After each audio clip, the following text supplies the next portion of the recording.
मैं इंटरव्यू देने गई तो मेरे मालिक ने मुझे अपने बंगले पर नौकरी दे दी। मैं उनकी बीमार पत्नी की सेवा करती, मगर कुछ ही दिन के बाद पत्नी का देहांत हो गया। बॉस ने मुझ पर इल्ज़ाम लगाया कि मैं उनकी पत्नी को मारा है और फिर मुझे जेल भिजवा दिया। मैं रोती रही, मगर पुलिस को मुझ पर भरोसा नहीं हुआ। मैं रोज़ भगवान से प्रार्थना करके मदद मांगती। एक रात सपने में मालिक की पत्नी आई और बोली, पुलिस को कहो कि मेरे पति जिस चटाई पर बैठकर भगवान की पूजा करते हैं, उस जगह चटाई उठाकर देखें तो सबूत मिल जाएगा।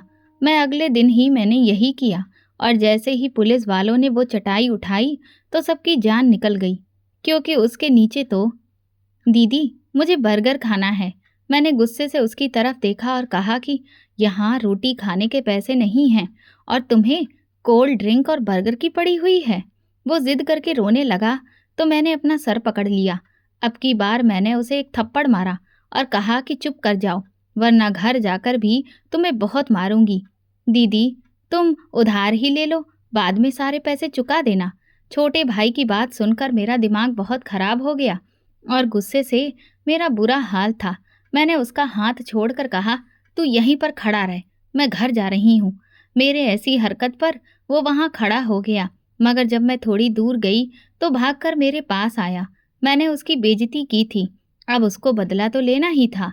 बाकी का रास्ता वो जानबूझकर मुझे परेशान करता रहा, मगर मैं किसी भी बात की परवाह नहीं करने की बहुत अच्छी एक्टिंग करती रही और घर का दरवाज़ा देखकर सुकून की सांस लेकर मैं अंदर चली गई। मेरा नाम सोना है। मैं गरीब घर में आंख तो नहीं खोली थी, मगर किस्मत ने मुझे बहुत बुरी मार मारी थी, जो कि मुझे गरीबी की दहलीज पर लेकर आ गई थी। मैं किस्मत की धनी नहीं थी, इसीलिए सब कुछ होते हुए भी परेशानी की ज़िंदगी गुजारने के लिए मजबूर थी। मैं अपने घर में सबसे बड़ी थी। मेरे पापा की किराने की दुकान थी, जो खूब चलती। पूरा मोहल्ला ही मेरे पापा से सौदा लेने आया करता था। पापा भी बड़े ही खुश मिजाज इंसान थे। उनका इरादा अपनी एक और दुकान खोलने का था। मम्मी, मैं और छोटे भाई बहन पापा की कमाई पर खूब मज़े करते थे। पापा भी खुले दिल के मालिक थे। उन्होंने कभी भी खर्च करने के लिए अपना हाथ नहीं रोका। मेरे पापा की शख्सियत शानदार थी। वो अपनी उम्र से काफ़ी कम दिखाई देते थे। हमारी ज़िंदगी तो ऐसे साधारण थी, लेकिन पापा हमेशा अच्छा खिलाने पिलाने का शौक रखते थे। उन्हें खुद भी खाने पीने का बहुत शौक था। फल फ्रूट से लेकर कभी कभी पनीर भी, सब कुछ हमारे घर में बना करता था। हमारे घर के हालात मोहल्ले के बाकी लोगों के मुकाबले काफ़ी अच्छे थे। माँ हाथ में भरी भरी चूड़ियाँ पहनकर घर से बाहर निकलती तो मोहल्ले की औरतें जलन का शिकार हो जाती। मेरे पापा कुछ ज़्यादा ही अच्छे थे। उनका व्यवहार माँ के साथ बहुत अच्छा था। मोहल्ले के बाकी लोगों के घरों से अक्सर पति पत्नी के झगड़ों की आवाज़ें आया करती थीं, तो मैं दीवार के पास खड़े होकर सुनने की कोशिश करती कि वो लोग आखिर झगड़ा किस बात पर करते थे। हमारे घर में तो कभी झगड़ा नहीं हुआ था। पापा तो माँ की हर बात माना करते, बल्कि वो घर के कामों में भी मम्मी की मदद कर दिया करते थे। हम क्योंकि छोटे थे, इसीलिए मम्मी के घर के कामों में मदद नहीं करते। माँ के लिए बच्चे पालना और फिर उनका काम करना आसान नहीं होता, तो मम्मी कलह मचाने लगती थी। इसीलिए पापा घर आकर कभी सब्जी बना देते तो कभी रोटियां सेक देते और मम्मी भी बहुत खुश होकर बिस्तर पर बैठकर टीवी लगाकर मज़े से नाटक देखा करती थी। नाटक देखने के बाद मम्मी पापा उनके किरदारों के बारे में अपनी अपनी राय पेश करते थे, तो मैं मज़े से मम्मी और पापा की बातें सुना करती थी। मेरा जिस भी चीज़ को खाने का दिल करता था, मैं पापा से फरमाइश कर देती थी। पापा अगले दिन ही वो चीज़ दुकान से लेते हुए आते थे। जिंदगी बड़े ही आराम से गुजर रही थी, मगर ना जाने हमारे घर को किसकी नज़र लग गई। मम्मी का कहना था कि मोहल्ले की औरतों की नज़र ही खा गई है, जो जलन का शिकार थी। उन्होंने पापा को मम्मी के प्रति मन उचाट करने में कोई कसर नहीं छोड़ी थी। मोहल्ले की औरतों से मम्मी की खुशियां बर्दाश्त नहीं होती थी। मेरी बुआ जी भी उन्हीं में से थीं, जो मम्मी से बहुत जलन रखती थीं। वो हमेशा पापा के पीछे लगी रहती और पापा को जोरू का गुलाम होने का खिताब देती थीं, क्योंकि फूफा जी बुआ जी को ऐसी वैल्यू नहीं देते थे जैसे कि पापा मम्मी को देते थे। लेकिन पापा को कहाँ किसी की परवाह थी। उनको तो सबसे ज़्यादा अपनी पत्नी और बच्चों से प्यार था, खास लगाव था। उन्होंने ना मोहल्ले वालों की बात की कोई परवाह की और ना ही अपनी बहन के तानों को दिल से लगाया। लेकिन पापा की फितरत एकदम से कैसे बदल गई, ये अब मैं समझ नहीं पा रही थी। पापा की दुकान पर अक्सर एक औरत घर का सामान लेने आया करती थी। वो तलाकशुदा थी और 2 बच्चों की माँ थी। देखने में खूब गोरी चिट्टी और कम उम्र की दिखती थी। उसके बात करने का अंदाज भी ऐसा दिल फेंक था कि पापा के साथ मैं भी उसको सुनती रहती। पापा दुकान पर मौजूद नहीं होते तो वो अक्सर हमारे घर भी चली आती और मम्मी के सामने बैठकर पापा से बातें बनाती रहती। उसका अंदाज इतना बेहतरीन होता था कि मम्मी के दिल दिमाग में कभी भी शक नहीं आया कि वो दरअसल पापा पर डोरे डाल रही थी। वो मम्मी के साथ भी उसी तरीके से बात किया करती थी और क्योंकि ये सारी तमाम बातें मम्मी के सामने ही वो पापा से करती थी, तो मम्मी को शक कहाँ से होना था। वो मम्मी को दीदी कहकर बुलाती थी, मम्मी की तारीफ करती और पापा को अहमियत देती, तो मम्मी का दिल उससे खुश रहता। वैसे भी मम्मी को पापा पर पूरा भरोसा था। वो आंख बंद करके अपने पति पर भरोसा करती थी। यही भरोसा मम्मी को खा गया और फिर उन्हें कानों कान खबर भी नहीं हुई। वो औरत पापा से शादी रचाकर अपना घर बेचकर पापा को दिल्ली लेकर चली गई और हम मम्मी का मुंह देखते ही रह गए। पापा ने अपनी दुकान बेच दी, सामान बेचा और हमारे किसी भी जानने वाले को खबर तक नहीं हुई। खबर तो तब हुई जब पानी सर से गुजर गया। पापा घर से गायब हुए तो मम्मी पापा को ढूंढने उनको तलाश में निकल गई। उसके बाद पता चला कि पापा ने मम्मी को किस किस तरीके से धोखा दिया है। मम्मी तो अपना सर पकड़कर बैठ गईं। भला वो कहती भी नहीं तो क्या करती, कहाँ कहाँ उनके पीछे जाती। मोहल्ले वालों की तो खुशी का कोई ठिकाना ही नहीं था। हालांकि सामने से तो मोहल्ले वाले मम्मी से अफसोस करने के लिए चले आते थे, मगर उनके दिल में यकीनन इस वक्त लड्डू फूट रहे थे और मम्मी का दुख अलग था। उनके साथ साथ हम सब भी बहुत ज़्यादा परेशान थे। मम्मी के हाथ में ना कोई पैसा था और ना कोई और मजबूती। पापा तो उन्हें हरी झंडी दिखाकर गायब हो गए थे। ऐसे में घर का गुजारा भला कैसे चलता। अभी तो वैसे भी मम्मी को घर के खर्चे की इतनी फिक्र नहीं हुई थी, क्योंकि उन्हें तो अपने पति के चले जाने का इतना बड़ा दुख था कि वो किसी और के बारे में क्या ही सोचती। उनके पति ने उनके साथ ऐसा धोखा किया कि वो सपने में भी नहीं सोच सकती थी। उनकी इज्जत मिट्टी में मिलाकर वो किसी और औरत के साथ भाग गए थे। ये सदमा उनके लिए कम नहीं था। इसी सदमे की वजह से मम्मी चारपाई से जा लगी। मैं क्योंकि घर में सबसे बड़ी थी, इसलिए पापा के बाद मम्मी को संभालना और उनके साथ साथ छोटे बहन भाइयों की देखभाल भी अब मेरे हिस्से में ही आ गई थी। मम्मी तो पूरी तरह से हिम्मत हार कर बैठ गई थी। मैं जब उनकी हिम्मत देना चाहती तो उन्होंने भी मेरी बहुत बुरी तरह से बेइज्जती करके रख दी। तुझे क्या पता कि इस वक्त मुझ पर क्या कयामत टूट रही है। मैं कैसे हिम्मत रखूं, कहाँ से हिम्मत लाऊं। तेरे पापा मेरे सामने होते तो मैं उनसे पूछ लेती कि उन्होंने ये सब क्यों किया, मगर वो तो मुझे धोखा देकर चले गए और सब कुछ बेच बाच कर निकल गए। मैं उन्हें एक भी शब्द नहीं कह सकी। मेरे तो दिल की भड़ास तक नहीं निकल पाई है। अब बताओ, मैं किसी पर अपने दिल का गुबार निकालूं। मैंने उस आदमी का गिरेबान पकड़कर पूछ लेती कि उसने मेरे होते हुए दूसरी औरत से शादी करने की हिम्मत कैसे की, तो मेरा दिल कुछ हल्का हो जाता।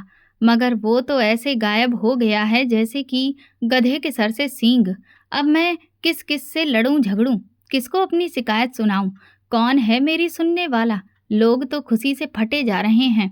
तुम्हारी बुआ तो पूरे घर भर में नाचती घूम रही होगी कि उसके भाई ने मेरे साथ कितना अच्छा धोखा किया है। मम्मी एक बार शुरू हो जाती तो फिर उनको चुप करवाना बहुत मुश्किल होता था। इसीलिए मैंने मम्मी के आगे पापा का जिक्र करना छोड़ दिया और फिर उन्हें उनके हाल पर भी छोड़ दिया। अब जो होना था वो तो हो गया था। जिंदगी गुजारने के लिए आगे के बारे में क्या करना है ये सोचना बहुत जरूरी था, ना कि वही लकीर रोज रोज पीटते रहना। मैं अपने छोटे बहन भाइयों को ऐसे नहीं छोड़ सकती थी। मुझसे छोटी एक बहन और सबसे छोटा एक भाई था जिनकी पापा से फरमाइशें करने की आदत पड़ चुकी थी। पापा हंसी खुशी उनकी सारी फरमाइशें पूरी कर दिया करते थे, मगर मम्मी कहाँ से पूरी करती। मम्मी को तो वैसे भी उनकी इच्छाओं से कोई मतलब नहीं था। एक बस मैं ही रह गई थी जो छोटे बहन भाइयों की ख्वाहिशों को पूरी करने के लिए परेशान रहती थी। हमारे पास कुछ दिनों के ही पैसे मौजूद थे। कुछ घर की छोटी मोटी चीजें थीं जिनको बेचा जा सकता था, मगर आखिर ऐसे कब तक गुजारा होता। मम्मी ने पापा को घर वापस बुलाने और उनका पता लगवाने की हर मुमकिन कोशिश की, मगर पापा जानबूझकर ऐसे गायब हुए थे कि उनके बारे में हमें कानों कान खबर भी नहीं हो पाई थी। उस औरत के बारे में मोहल्ले वालों से इतना अंदाजा हो गया था कि वो पापा को दिल्ली लेकर गई थी, क्योंकि उसका सारा मायका दिल्ली में ही मौजूद था। वहाँ के अलावा वो और कहीं भी नहीं जा सकती थी। मगर इतने बड़े शहर में पापा को भला कहाँ से ढूंढा जा सकता था, जबकि हमारे पास कोई मदद करने वाला भी नहीं था। एक सिर्फ बुआ ही थी, लेकिन वो भला पापा को ढूंढने में हमारी मदद क्यों करती। वो तो पहले ही मेरी मम्मी पर इल्ज़ाम लगा रही थी कि जिसने अपने पति पर नज़र नहीं रखी और अपने पति को खुद ही उस औरत के हवाले कर दिया, तो उसके साथ तो यही होगा। जब तुम्हें पता था कि वो तुम्हारे पति के पीछे ही घर में आती है, तो उसे डंडे मारकर इस वक्त बाहर क्यों नहीं निकाल दिया। बुआ जब मम्मी को इस तरह की बातें सुनाती तो वो अपना सर पकड़कर बैठ जाती। कभी मम्मी अपने हाथ मसलना शुरू कर देती कि मुझे क्या मालूम था कि वो नागिन मुझे ही डस लेगी, मेरे पति पर अपना कब्जा कर लेगी। वो तो मेरी सगी बहन बनी हुई थी। अपनी बहन समझकर ही मैंने उसे घर में घुसा लिया था। बुआ कहने लगी, दोस्ती में भरोसा करने का नतीजा भुगत लिया है तुमने। अब क्यों रोती घूम रही हो। बुआ मम्मी का दिल जलाने से बाज नहीं आती थी। वैसे तो बात उनकी भी सही थी। मम्मी ने तो ऐसे आंखें बंद कर रखी थीं जैसे कि उनके पति बहुत ही भले इंसान हों। मम्मी नहीं जानती थी कि मर्द की फितरत में बेवफाई और धोखेबाजी ज़्यादातर शामिल होती है। उसे मौका मिले तो वो कभी भी ये मौका नहीं छोड़ता। भला ऐसा शानदार मौका जब सामने से चलकर आ रहा है, तो वो इसे गंवा कर खुद को बेवकूफ़ जाहिर क्यों करें। पापा ने तो अपनी तरफ से बड़ी अक्लमंदी दिखाई थी। अपने बच्चों का ख्याल छोड़कर दूसरी औरत के बच्चों के सर पर बाप बनकर बैठ गए थे। पापा के बाद जिंदगी कितनी मुश्किल थी, इसका अंदाजा कुछ महीनों में ही हो गया था। खाने पीने के लाले पड़े तो मुझे ही तुरंत हरकत में आना पड़ा। मैंने अपने आसपास से नौकरी की तलाश करना शुरू कर दी। खैर, मैं कब तक हाथ पैर रख कर यूं बैठ सकती थी। मुझे अच्छी नौकरी नहीं मिल पाई, क्योंकि मेरी पढ़ाई लिखाई ज़्यादा नहीं थी। वैसे भी ज़्यादातर कारखाने हमारे घर से काफ़ी दूरी पर बने हुए थे। फिर भी मैं नौकरी की तलाश में लगातार लगी रही। मैं छोटे मोटे काम करती रही और अपने घर वालों का खर्चा उठाती रही। छोटे भाई बहनों की ज़रूरतें पूरी करना मेरे बस में नहीं था। वो तो पापा ही पूरी किया करते थे। मेरी कमाई में तो बड़ी मुश्किल से वक्त दो वक्त का गुजारा ही चल रहा था। फिर भी मैं अच्छी नौकरी की तलाश कर रही थी, ताकि अपने भाई बहनों की सुख सुविधाओं और ज़रूरतों को पूरी करने की कोशिश कर सकूं। हमारे मोहल्ले में एक लड़की पिंकी दिल्ली के किसी फैक्ट्री में काम करती थी। वहाँ पर किसी कर्मी की ज़रूरत पड़ी तो पिंकी ने मुझसे कहा कि तुम भी मेरे साथ चलो। वहाँ पर फैक्ट्री की तरफ से ही रहने और खाने पीने का इंतजाम भी करके दिया जाएगा। वो छुट्टियों में घर आई हुई थी। मुझे उसकी एडवाइस अच्छी लगी, क्योंकि भाई अब बड़ा हो रहा था और वो कई सारी शारीरिक परेशानियों का शिकार भी था। लेकिन बहन भाई अभी इतने भी बड़े हुए नहीं थे कि मेरी या मम्मी की मजबूरी को समझ सकें, और इन हालातों ने भी तो एकदम से पलटा खाया था। वो लोग पापा की दूरी को बर्दाश्त करते या फिर घर में गरीबी की मुश्किलों को सहते। मैं अपने बहन भाइयों के मुरझाए हुए चेहरे देखती तो मेरे दिल को झटका सा लगता। मैं चाहती थी कि मैं उनकी सुविधा पूरी करने के काबिल बनूं। इसीलिए मैंने माँ से बात की और उन्होंने मुझे तुरंत ही कहा कि तुम दिल्ली जाकर अपने बाप को तलाश करने की भी कोशिश करना। मैंने अफसोस से उनकी तरफ देखा। भला जो इंसान खुद अपनी मर्जी से अपनी पत्नी और बच्चों को बेसहारा छोड़कर चला गया हो, उसको अब तलाश करने का क्या फ़ायदा। मैं अपना वक्त और एनर्जी पापा पर बर्बाद नहीं करना चाहती थी। पापा को तलाश करने का क्या फ़ायदा था? हमें छोड़ना तो उनकी अपनी खुद की खुशी थी। जब वो खुद खुशी से ये काम करके गए, तो फिर उन्हें ढूँढकर हम क्या करते? मगर ये बात मम्मी को मैं नहीं समझा सकती थी। वो तो अभी तक इस सदमे से बाहर ही नहीं निकली थीं कि पापा उन्हें किसी दूसरी औरत की खातिर छोड़ गए थे। उनको अभी भी ये गुमान था कि शायद उनके साथ कोई हादसा हो गया है, या वो औरत पापा के साथ किसी तरह की कोई ज़बरदस्ती या जादू टोना ब्लैकमेलिंग करके उन्हें अपने साथ ले गई हो। मगर मुझे ऐसा कोई भी भ्रम नहीं था। मम्मी सिर्फ अपने दिल को तसल्ली दे रही थीं, जबकि मैं सच्चाई को अपना चुकी थी कि पापा जानबूझकर घर छोड़कर गए थे। मैं पिंकी के साथ दिल्ली चली आई। उसने मुझे अपनी फैक्ट्री के मालिक से मिलवाया, तो उसने ऊपर से लेकर नीचे तक मेरा मुआयना किया और एक छोटे से इंटरव्यू के बाद मुझे उसने नौकरी पर रख लिया। मेरी अच्छी खासी सैलरी भी तय कर दी गई थी। मैं खुश थी कि मैं सारे पैसे अब घर पर भेज सकती थी। छोटे भाई बहनों की ज़िंदगी भी अच्छे से गुजर जाती।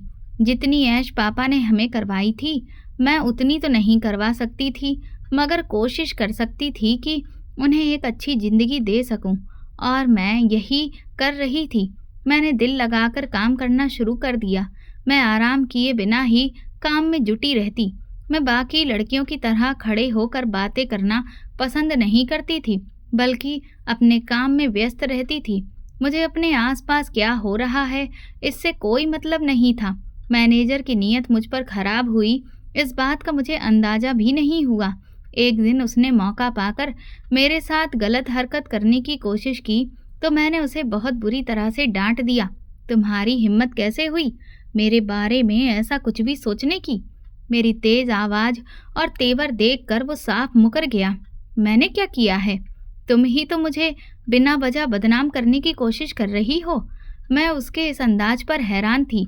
अभी कुछ देर पहले ही तो वो मुझे पेशकश कर रहा था कि मैं उसके साथ वक्त गुजारूं, तो वो मुझे माला माल कर देगा, जबकि अब वो साफ मुकर गया था। मैं तुरंत ही उसके कमरे से बाहर निकली तो उसने मुझे धमकियां देनी शुरू कर दी। अब मैं बहुत बुरी तरह मुसीबत में फंस गई थी।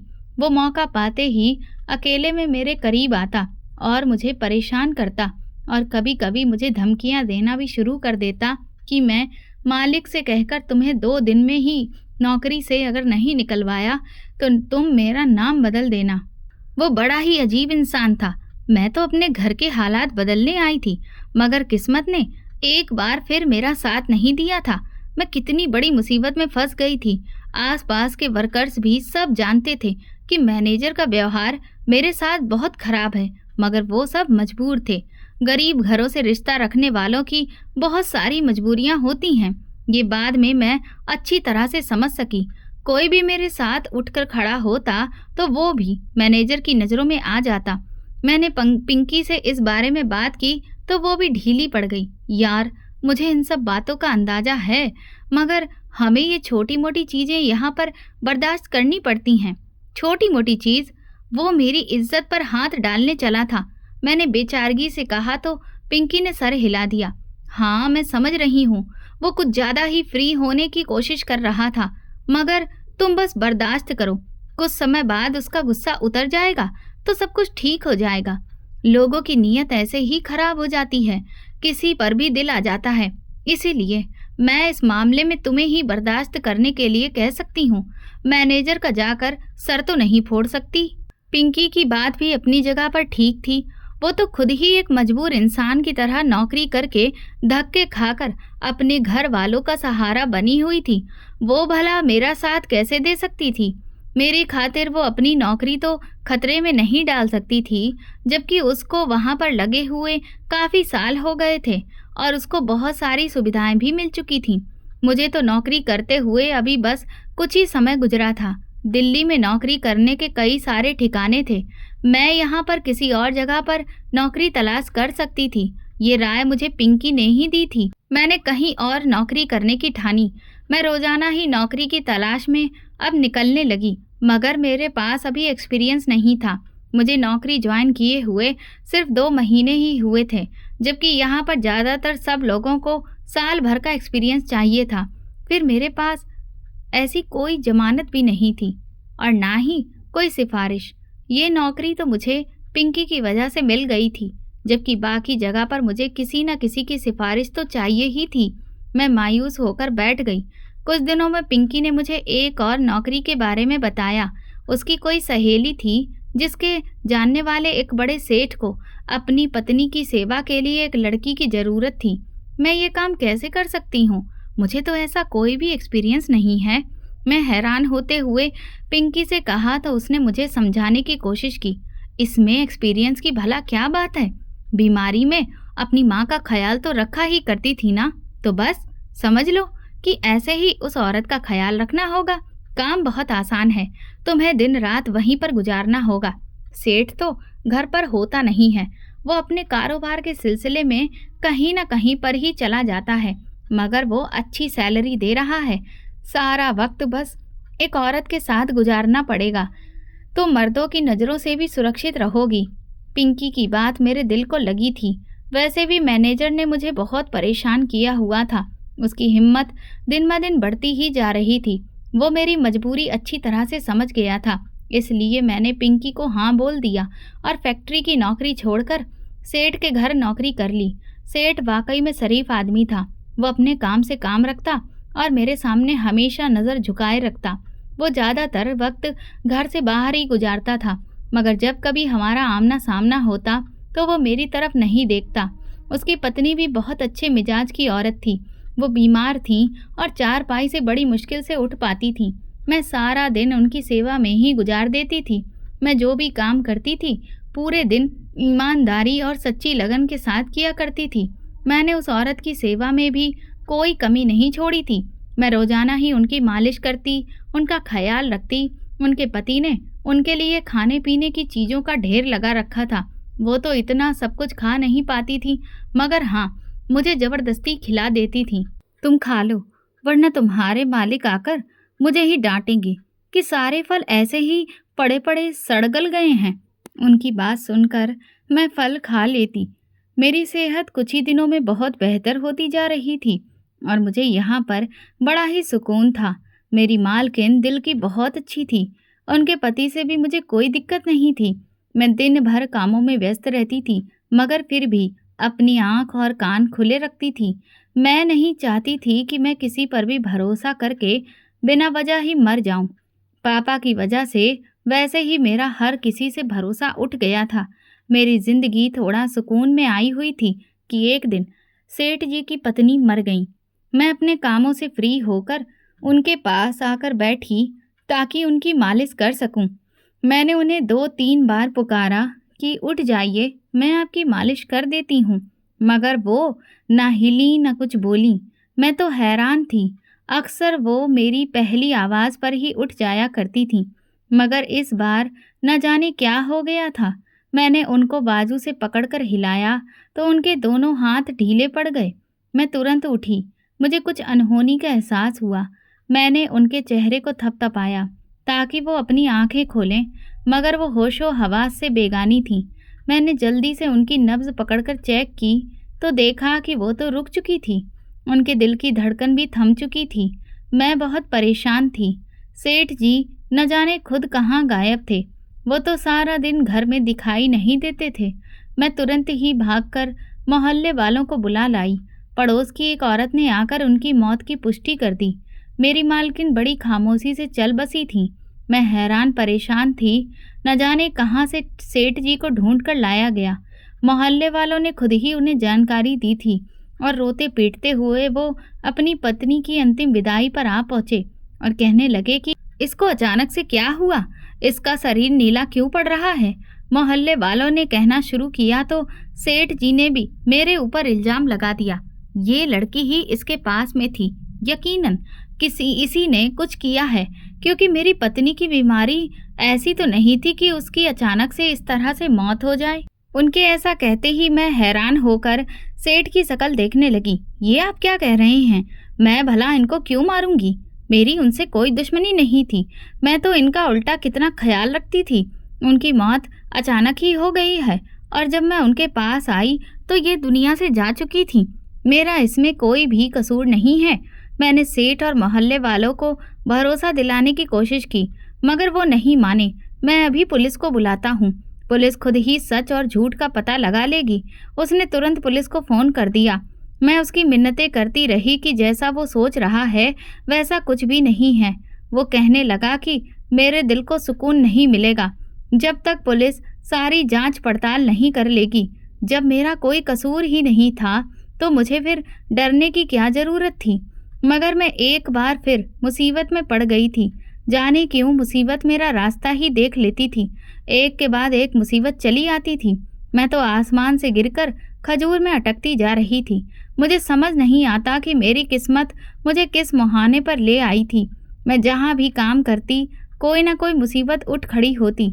पुलिस ने आकर अपनी जांच पड़ताल शुरू कर दी थी।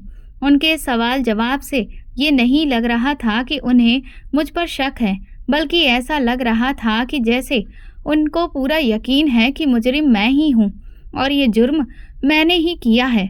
हाँ भाई, बताओ तुमने क्यों मारा है इस औरत को? तुम्हारा क्या इरादा था और तुम क्या हासिल करना चाहती थी? तुमने क्या कोई चोरी की है? मैं उनके सवाल जवाब पर हैरान थी, क्योंकि मैं उन लोगों को सफाई देकर थक गई थी। मगर उनमें से किसी को भी मेरी बात पर भरोसा नहीं आया। तुम्हें हमारे साथ पुलिस स्टेशन जाना होगा। जब तक पोस्टमार्टम रिपोर्ट नहीं आती तब तक हम कोई भी फैसला नहीं कर सकते। ना तो मेरे खिलाफ कोई सबूत था और ना ही कोई गवाह। फिर भी वो मुझे पुलिस स्टेशन ले जाने को तैयार थे। मैं चुपचाप उनके साथ पुलिस स्टेशन चली गई। मैं और क्या कर सकती थी? मेरे पीछे कौन था जो आकर मेरे लिए कुछ भी करता? मम्मी को और छोटे बहन भाइयों को तो पता भी नहीं था कि मैं यहाँ किसी मुसीबत में पड़ गई थी। पुलिस ने मुझे जेल की सलाखों के पीछे डाल दिया। पहले हम जांच करेंगे। अगर तुम बेकसूर साबित हुई तभी तुम्हें घर वापस जाने दिया जाएगा। वो ना जाने किन चक्करों में थे। शायद वो चाहते थे कि कोई मेरी जमानत करवाने आए और वो उससे पैसे खाएं। मम्मी भला इतनी दूर कैसे आकर मेरे लिए परेशान होती। वैसे भी मैं दिल्ली इसलिए नहीं आई थी कि मैं अपने पीछे अपनी माँ को परेशान करूं, बल्कि इसलिए आई थी कि उनका सहारा बनूं और उनको परेशानी में पड़ने से बचाऊं। मगर यहाँ तो सब कुछ उल्टा ही होता जा रहा था। मैं जेल की सलाखों के पीछे बैठी रो रही थी। हे भगवान, अब तुम ही मेरी मदद कर सकते हो। तुम्हारे सिवा इस शहर में मेरा कौन है? मेरे पिता भी न जाने कहाँ पर खो गए, जो हम सबको छोड़कर भाग गए थे। मम्मी तो मुझसे दूर बैठी थी। बहन भाई भी इतने छोटे थे, वो मेरे लिए कुछ नहीं कर सकते थे। मैं भगवान से प्रार्थना करने लगी कि वही कोई रास्ता निकाले जिस पर मैं चल सकूं। इसके बाद मैं कुछ देर के लिए लेट गई और जब मेरी आंख लगी तो मैंने सपने में अपनी मालकिन को देखा। वो चारपाई पर बैठी थी तो मैं वैसे ही उनकी मालिश करने के लिए तेल उठाकर लाई, जैसे मैं रोजाना किया करती थी। तो वो मुड़कर मुझे देखने लगी। मैं तो मर गई हूँ, तुम किसकी मालिश करोगी? उनका अंदाज ऐसा था कि मुझे बहुत डर महसूस होने लगा। मेरी बोलती बंद हो गई और मैं उनके सामने कुछ नहीं बोल पाई। तुम जानना चाहती हो कि मेरी मौत कैसे हुई? मैं दोबारा से बोली तो उनकी आवाज़ पूरे घर में गूंज गई। मैंने इस बात में सिर हिलाया। तुम पुलिस वालों को और मेरे पति को कहना कि वो मेरी पूजा वाली चटाई को खोलकर देख लें, तो वहाँ पर उन्हें सबूत मिल जाएगा और ये राज भी खुल जाएगा कि मेरी मौत कैसे हुई है। वो बोली तो मैंने इस बात पर सिर हिला दिया। मेरे आसपास की दुनिया की मुझे कोई खबर नहीं थी। मैं सपने में बिना किसी हरकत के पड़ी हुई थी कि अचानक वो मेरे सामने से गायब हो गई। तो मैं हैरान हुई कि मालकिन कहाँ चली गई। मैंने उन्हें चारपाई के नीचे और आसपास पूरे आंगन में ढूंढा, मगर वो मुझे दिखाई नहीं दी। अचानक से मेरी आंख खुली तो मैं चौंक कर उठ बैठी। ये सपना था, इसका सच्चाई से कुछ भी लेना देना नहीं था, मगर फिर भी मुझे एक रास्ता तो दिखाई दिया था। न जाने उस पूजा वाली चटाई में ऐसा क्या राज था जो वो मुझे बताना चाहती थी। वो इस कदर अच्छी थी कि मरने के बाद भी उन्हें मेरी फिक्र थी और वो मुझे इस बर्बादी से निकालना चाहती थी। फिर भी मैं उनकी कही बात के बारे में सोचने लगी कि कहीं उस चटाई में ऐसा कोई सबूत ना हो जो उल्टा मेरे ही खिलाफ चला जाए और मैं जेल की सलाखों के पीछे से कभी निकल ही ना सकूं। ये सब सोचकर मैं डर भी रही थी, मगर फिर भी मुझे कुछ ना कुछ तो करना ही था। मैं बेचैनी से सुबह होने का इंतजार करने लगी। मैंने सुबह होते ही पुलिस वालों से प्रार्थना की कि वो मेरी एक बात पर जरूर अमल करें। मुझे मालकिन के पूजा वाले कमरे की चटाई मंगवा दें, क्योंकि मैंने सपने में देखा है कि मालकिन ने मुझे बताया कि उनकी मौत का राज उसमें ही छुपा है। पुलिस वाले मेरी बात सुनकर हंसने लगे। अच्छा, पागल हो गई हो? ये कैसी बातें कर रही हो? ऐसा कैसे मुमकिन है? मुमकिन हो या ना हो, बस एक बार मेरी बात सुन लीजिए। भला इसमें बुराई ही क्या है? आप लोगों को जाकर उस चटाई को वहां से उठाकर लाना ही तो है। मैं आपको बता दूंगी कि वो किस कमरे में रखी है। पुलिस वालों ने न जाने कैसे मेरी बात मान ली और वो चटाई को लेने चले गए। वो जैसे ही उसे लेकर आए तो उन्होंने मुझे अपने ऑफिस में बुला लिया। मैं तुरंत चली गई ताकि देख सकूं कि आखिर उसमें उनकी मौत का राज छुपा था। पुलिस वालों ने जैसे ही चटाई को पूरा खोला तो सामने जो देखा उसे देखकर सबकी चीख निकल गई। कोई सोच भी नहीं सकता था कि उस औरत के साथ इतना बड़ा सच जुड़ा होगा।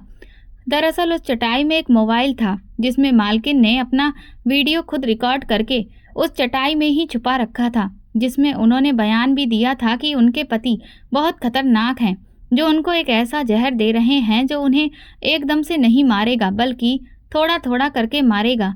उनका शरीर धीरे धीरे लाचार होता जा रहा है। हालांकि उनके पति सबके सामने उनका बहुत ख्याल रखते हैं, मगर सच्चाई ये है कि वो उनको जान से मार देना चाहते थे। इस बयान के बाद सबको समझ में आ गया कि सेठ किस तरह से उनको एक ऐसा केमिकल मिलाकर दे रहा था जिससे वो धीरे धीरे मौत के मुंह में जा रही थी, और उन्हें इस बात का बहुत अच्छी तरह से अंदाजा हो गया था। मगर वो बेबसी के कारण किसी को भी अपनी मदद के लिए पुकार नहीं सकती थी। सेठ ने उनको इस तरीके से अपने काबू में कर रखा था कि वो कुछ भी करने के काबिल नहीं थी, बल्कि उल्टा दहशत का शिकार थी। मैं भी हैरान थी कि उनके पति तो उन पर जान छिड़कते थे, उनका बहुत ज़्यादा ख्याल रखते थे, कभी फ्रूट और खाने पीने की किसी भी चीज़ की कमी नहीं होने देते थे। लेकिन फिर उनने ऐसा क्यों किया? लेकिन अब ये साफ था कि वो किसी न किसी चीज़ में उनको जहर मिलाकर दिया करते थे। पुलिस वालों का कहना था कि मेडिकल की रिपोर्ट आने के बाद ही अब कुछ तय किया जा सकेगा। उस औरत की पोस्टमार्टम रिपोर्ट आई और फिर जब मेडिकल रिपोर्ट आ गई तो उसमें साफ देखा जा सकता था कि उनके शरीर में जहर मिला है और उसकी वजह से उनकी मौत हुई है, और ये जहर उनके अंदर तकरीबन 1 साल से दिया जा रहा था। ये सब कुछ जानने के बाद मैंने सुकून की सांस ली, क्योंकि मुझे तो उनके घर के काम करते हुए सिर्फ 2 महीने ही गुजरे थे। 1 साल से अगर उनके शरीर में जहर डाला जा रहा था तो इससे साफ जाहिर था कि उनके पति ही कसूरवार थे और वही उन्हें मारने की साजिश रच रहे थे। अब क्योंकि मोबाइल के जरिए उस औरत ने खुद अपना बयान रिकॉर्ड किया और वो बयान पुलिस तक पहुंचाया गया था, इसीलिए मुझे बाइज्जत बरी कर दिया गया। जबकि सेठ को गिरफ्तार कर लिया गया। वो आंखें फाड़ कर मुझे देख रहा था, मानो सोच रहा हो कि मुझे उसकी सच्चाई का एहसास कैसे हुआ, जबकि उसने तो अपने सपने में भी नहीं सोचा होगा कि उसकी पत्नी ने सपने में आकर मुझे इशारा दिया था। मैं भी हैरान थी कि दुनिया सच में किस कदर धोखेबाज है। वो देखने में बिल्कुल शरीफ इंसान लगता था, कभी नज़र उठाकर भी नहीं देखता था, मगर उसने अपनी पत्नी के मरने के इल्ज़ाम में मुझे गिरफ्तार करवा दिया ताकि मोहल्ले वाले उस पर शक न करें। कहते हैं मुजरिम कितना भी चालाक क्यों ना हो, कहीं ना कहीं तो वो कोई गलती करता ही है। वो भी आखिर में अपनी चाल से चूक गया और उसकी इसी गलती ने उसे जेल की सलाखों के पीछे पहुंचा दिया। अगर वो अपनी पत्नी को चुपचाप जला देता और मुझे गिरफ्तार नहीं करवाता तो शायद पुलिस को कभी पता ही नहीं चलता कि उसकी पत्नी का कत्ल हुआ था, मगर वो अपने ही जाल में खुद फंस गया था। उसने खुद पुलिस को फ़ोन करके बुलाया और एक बेगुनाह को अंदर करवा दिया, जबकि उसकी पत्नी उस पर बहुत ज़्यादा नाराज़ होकर मरी थी। इतना कुछ होने के बाद भी उसने सपने में आकर इशारा दिया और अपने पति को गिरफ्तार करवा दिया। बाद में जब पुलिस ने सेठ से कड़ी पूछताछ की तो पता चला कि ये सब कुछ उसने अपनी पत्नी की दौलत हथियाने के लिए किया था, ताकि वो जल्द से जल्द अपनी प्रेमिका से शादी कर ले और ऐश की ज़िंदगी जिए। मैं जेल की सलाखों के पीछे से निकल आई थी। अब मैं इस बड़े से शहर में अकेली थी। मेरे पास कोई नौकरी भी नहीं थी। मैं वापस उस फैक्ट्री में भी नहीं जा सकती थी, क्योंकि मुझे पता था कि वो लोग मुझे दोबारा इस नौकरी पर नहीं रखेंगे। मेरे पास इतने पैसे भी नहीं थे कि मैं वापस अपने शहर लौट सकूं, क्योंकि मैं अपनी सारी सैलरी माँ को पहले ही भिजवा चुकी थी और अपने पास बहुत थोड़े पैसे रखे थे, क्योंकि मुझे यहाँ पर पैसों की ज़रूरत नहीं पड़ती थी। लेकिन अब अचानक ज़रूरत पड़ गई थी। मैंने यही सोचा कि मैं पिंकी से कुछ पैसे मांग लूं। मैं समझ गई थी कि दिल्ली जैसा शहर मुझे रास नहीं आ रहा है, इसलिए मैं वापस जाना चाहती थी। मैं पैदल ही पिंकी के क्वार्टर की तरफ गई। वो फैक्ट्री की तरफ से मिले हुए क्वार्टर में रहती थी। मैं चलते चलते जब एक दरबार के पास से गुजरी तो वहां लंगर देखकर रुक गई। मुझे बहुत तेज भूख लगी थी। मैंने सोचा कि मैं भी क्यों ना थोड़ा सा खाना खा लूं। मैं जैसे ही अंदर गई तो वहां पापा को देखकर चौंक गई। वो भी लाइन में से चावल लेकर खा रहे थे। पापा, मैंने उन्हें जोर से पुकारा तो उन्होंने तुरंत पलट कर देखा। वो एक पल में ही मुझे पहचान गए, लेकिन वो हैरत से मुझे देख रहे थे। उन्हें अपनी आंखों पर भरोसा नहीं हो रहा था कि मैं उनके पीछे दिल्ली जैसे बड़े शहर में आ गई थी और मैंने उन्हें ढूंढ भी लिया था। पापा की हालत बहुत बदली हुई थी। वो परेशान हालत में दिखाई दे रहे थे। अगले ही पल पापा मुझे देखकर वहां से भाग निकले। मैं भी पापा के पीछे दौड़ी और कहा, रुको तो सही, मेरी बात तो सुनिए। मैं उन्हें आवाज देती रही, मगर वो तेजी से आगे बढ़ते रहे। वो चाहते थे कि वो मेरी नजरों से गायब हो जाएं और मैं उन्हें पकड़ न सकूं, मगर मैं भी पापा को छोड़ने वाली नहीं थी। मुझे उनसे बहुत सारी चीजों का हिसाब लेना था। मैं जैसे तैसे भागकर उनके पास पहुंची और उनकी शर्ट का एक छोर पकड़ लिया। फिर उन्हें रुकना ही पड़ा। तुम यहाँ पर क्या करने आई हो? चली जाओ, छोड़ दो मुझे। पापा ने खुद को छुड़ाने की कोशिश की, मगर मैंने मजबूती से उनकी कमीज पकड़ ली थी। अब मैं नहीं छोड़ूंगी। आप ही वो इंसान हैं जो लोगों को छोड़ देते होंगे, लेकिन मैं नहीं छोड़ती। मैंने तीखे लहजे में कहा तो पापा चौंक कर मुझे देखने लगे।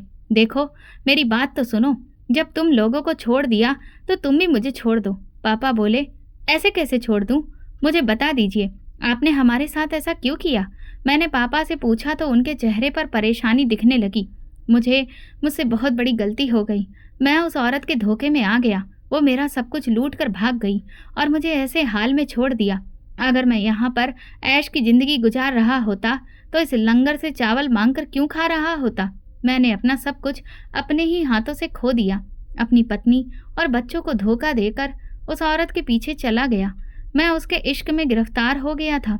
उसने मुझे अपने जाल में फंसा लिया, मुझसे बड़ी बड़ी बातें की, जिंदगी भर मेरे साथ वफादारी और मेरा ख्याल रखने का वादा किया था, मगर उसने एक भी वादा नहीं निभाया, बल्कि मेरा सारा पैसा हड़प कर अपने बच्चों को लेकर किसी और की जिंदगी में जाकर शामिल हो गई और मुझसे तलाक भी ले लिया। मैं उसको तलाक नहीं देना चाहता था, मगर उसने मेरे साथ जो भी किया उसके बाद मुझे उसे तलाक देना पड़ा। वो बहुत ही चालबाज औरत थी। उसने मुझ पर तरह तरह के इल्जाम लगाए, यहाँ तक कि मुझे जेल भिजवा दिया। जब से मैं उसकी ज़िंदगी में शामिल हुआ और उसकी खातिर अपने घर वालों को धोखा देकर दिल्ली चला आया, तब से ही मैं मुसीबत में पड़ा हूँ। मेरा एक भी दिन सुकून में नहीं गुजरा है, और गुजरता भी कैसे? अपने पीछे अपनी पत्नी और बच्चों को धोखा देकर अपना घर उजाड़ कर जो आया था। पापा का हाल देखकर मैं भी परेशान हो गई। उस औरत की खातिर वो सब कुछ बर्बाद कर चुके थे, जबकि उनकी अच्छी भली चलती हुई दुकान थी जिसमें बहुत अच्छा मुनाफा होता था। घर था, पत्नी थी, बच्चे थे। पापा हर तरह से सुकून भरी जिंदगी गुजार रहे थे, मगर एक औरत के धोखे में आ गए। आप ये बताइए कि किसने कहा था कि उस औरत पर भरोसा करो? आपको शर्म नहीं आई माँ को धोखा देते हुए? मैंने कहा तो पापा ने अपना सिर पकड़ लिया। मैं कुछ सोचने समझने के काबिल नहीं बचा था। मैंने तो सबसे ये सब छुपाया। अगर मैं किसी को भी बता देता तो ये नौबत नहीं आती, जबकि मैं खुद चाहता था कि मैं उस औरत के साथ जिंदगी गुजारूं। मैं उस पर मर मिटा था, फिदा हो गया था। गलती उसकी नहीं, गलती मेरी थी। मेरी ही अकल पर पत्थर पड़ गए थे। मैं इस दुनिया का सबसे बड़ा बेवकूफ़ आदमी हूँ जो अपने आप को बर्बाद करके ऐसी औरतों पर भरोसा कर बैठा।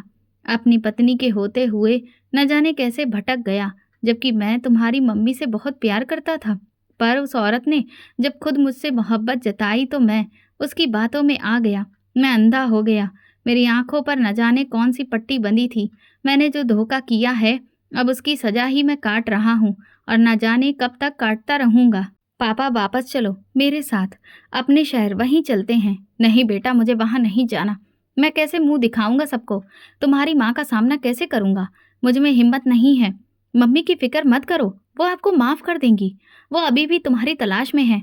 उन्हें तो ये भरम है कि उस औरत ने आप पर कोई जादू टोना किया था या फिर आपको ब्लैकमेल करके फंसाया है, इसीलिए आपकी अकल ने काम नहीं किया। वो आपको माफ़ कर देंगी।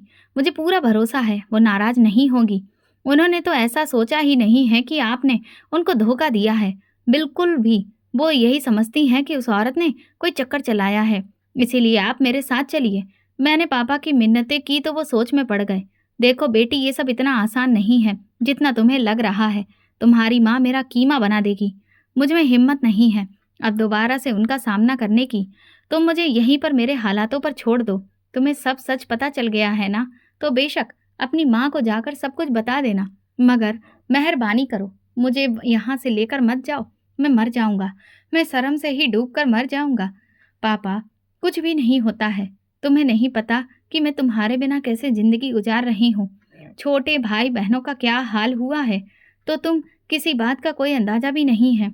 वो मर रहे हैं तुम्हारे बिना, सिर्फ रह रहे हैं। मेरे साथ चलिए, हम लोग मिलकर कुछ कर लेंगे, कारोबार को दोबारा से खड़ा कर लेंगे। कारोबार ना भी हुआ तो भी हमें कोई ज़रूरत नहीं है, हमें ज़्यादा पैसों की चाहत नहीं है। पापा, सिर्फ तुम्हारी ज़रूरत है, तुम्हारा साथ चाहिए। तुम कम से कम घर में बच्चों के सर पर साए की तरह तो बैठे रहोगे। काम मैं करूँगी, पैसे कमाकर मैं ले आऊँगी, और दुकान का, उसके बारे में तो कोई भी शिकवा शिकायत नहीं करेगा। हमें आपका सिर्फ साथ चाहिए। आप हमारे साथ चलिए, आप ही हमारा एक सहारा हैं। दुकान की क्या बात है, घर भी छिन जाता है तो भी हम वो भी उस औरत को दे देते, मगर पापा आप सही सलामत हैं, हमारे सामने मौजूद हैं। हमें इसके अलावा और कुछ नहीं चाहते। उसको पैसा चाहिए था तो वो ले गई, लेकिन हमें तो आप चाहिए। आप हमारे साथ चलिए पापा, प्लीज़। मैंने पापा को हर तरह से समझाया तो वो मान गए। चलो अच्छा ठीक है, चलते हैं, मगर मेरी जेब में एक पैसा भी नहीं है। तुम्हारे पास वापसी का किराया है ना? पापा ने मुझसे पूछा तो मैं चुप रहती थी। किराया तो मेरे पास भी नहीं था। मैं पिंकी से पैसे उधार लेकर पापा को वापस ले आई। मम्मी पापा को देखकर हैरान थी। वो पापा को सदमे की हालत में एकटक देख रही थी। पापा दूसरी तरफ बहुत शर्मिंदा थे, बोले मुझे माफ़ कर दो। वो मम्मी के कदमों में बैठ गए तो मम्मी ने तुरंत उठा लिया। कैसी बातें कर रहे हो तुम तो मेरे सिर के ताज हो। तुम्हारी जगह मेरे पैरों में नहीं है। नहीं, मैंने जो कुछ भी किया उसके बाद तो मेरा तुम्हारे पैरों में बैठना ही बनता है। पापा की आंखों में आंसू आ गए।